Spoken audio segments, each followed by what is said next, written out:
så er det jo smidt. Men det gør også noget andet ved, at det giver os lyst til lykke. Ja, det gør det. Ja. Og så står I og tænker, sagde du ikke, vi skulle prøve noget, vi aldrig har prøvet før? Vi har prøvet gløb.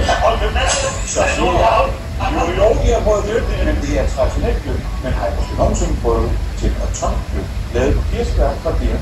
Det kom fra koldgræs i kirsebær, tilsat lidt krydderier og til 12-13%, og så tilføjet noget, der hedder pinabar, som giver det den samme eftersmag som tongløb. Den produceres i Frederikshavn og sælges i specialbutikker over hele landet. Du tænker jeg smage? Ja, selvfølgelig. Der var ikke så meget tvivl der. Nej, de har jo forberedt os.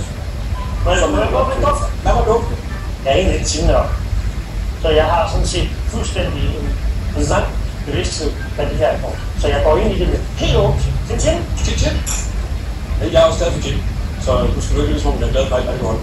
Ja, men jeg synes, det lyder som fanden, jeg kommer med. Det er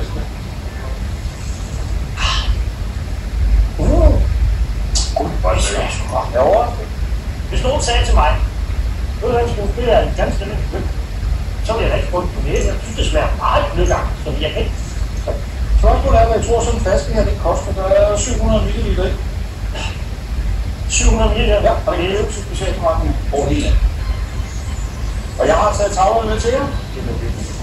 Sådan en flaske gin og tonic gløgg, den tror jeg, den er halvbjørn. Det er et specialprodukt. Der er nogen, der skal have blandt det og brugt tid på at tænke tanker, og hvad gør vi her og smage ting. Og så frem til sådan noget, ikke? Det er også dumt. Nå, nu er det slut igen. Ja. Men det er jo. Der holder jeg fast i der. Det er nogle mange trodsæt, du spurgte om før. Så jeg synes, vi skal starte herovre, så vil du stå og vide lidt. Vil du starte med mig, hva'? Ja, det synes jeg. Der er altså 199. 199, ja. Ja, hvor højt op har du bedre, hvor langt nede har du bedre? Jeg er ikke 270. 270? Ja, simpelthen. Og jeg var simpelthen helt op på 295 først. Også 80 Men jeg tænker, det er folk, der gerne offer, i hvert fald 250. Og så siger vi lige om en tur. Jeg er sikker på, at du har vundet Frederikshavns hjerter og bliver inviteret til byen for både at underholde og være festlig. Men du vinder ikke den her konkurrence, fordi du er længere væk. 150 kroner. Så du er 49 kroner fra dig.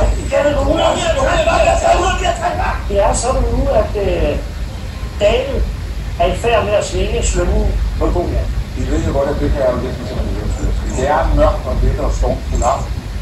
Og hovedpersonerne i dette eventyr skal gå så brugelig meget igennem, før vi bliver godt med det samme. Lige nu der handler det om, at vi skal finde lyd for natten. Og det må man jo formode, at vi tre kan. For vi er vel i teltet, men lige nu går vi tre lige sådan en stand. En stand? Det er ikke vælge, det er vælge. Vi skal vælge. Kom, vi skal med.